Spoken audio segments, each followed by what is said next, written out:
The Hunchback of Notre Dame, Chapter 14. In the days that followed, I grew more worried.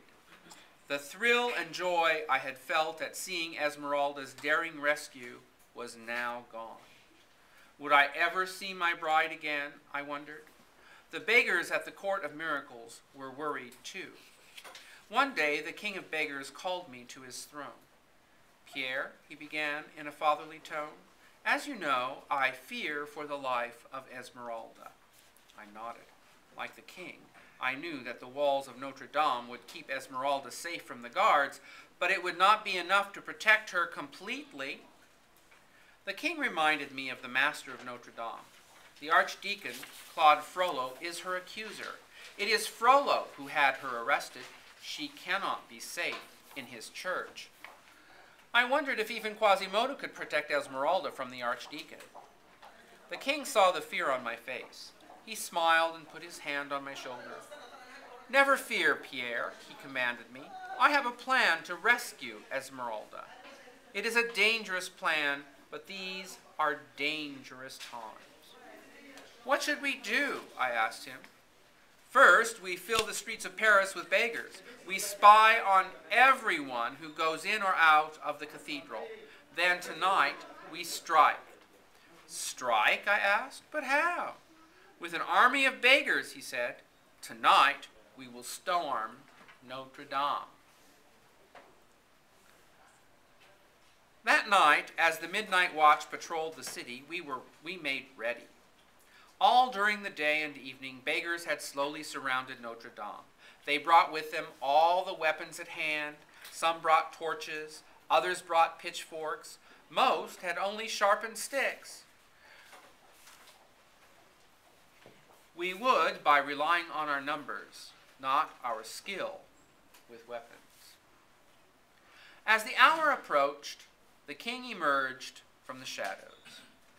He went to the head of the mob of beggars. With me at his side, he spoke to his army.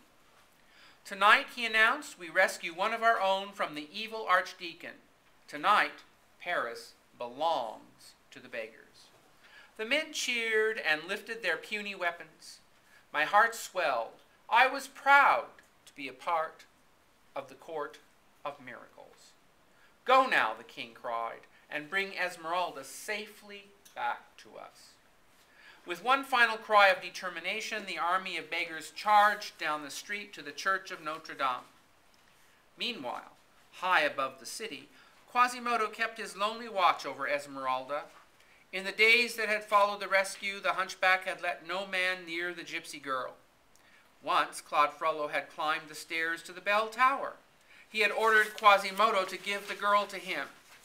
For the first time in his life, Quasimodo had defied his adopted father. When Frollo had tried to push past him, Quasimodo had shoved him back down the stairs with a snarl. Claude Frollo had taken one look into Quasimodo's eye and knew he could not defeat the hunchback. Frollo had left the tower. The workers fixing the roof of the cathedral had seen Quasimodo's treatment of his master. From then on, they continued their work, but they worked far away from the hunchback. They were more afraid of him than ever. As Quasimodo sat next to his favorite gargoyle, he noticed something strange on the streets below. Although he could not hear, Quasimodo sensed that all was not right. It was past midnight. He looked down and saw the fires of 100 torches. They moved through the streets of Paris from many directions. All were coming toward Notre Dame. Quasimodo jumped down off the walls and ran around the tower. He could see that the church was surrounded by an army of beggars. Esmeralda stirred from an uneasy sleep. She dreamed that she heard someone calling her name. She sat up on her straw pallet in one corner of the cold stone room. Yes, she was right. The very walls shook from the sound. "Esmeralda," the voices cried. "Esmeralda."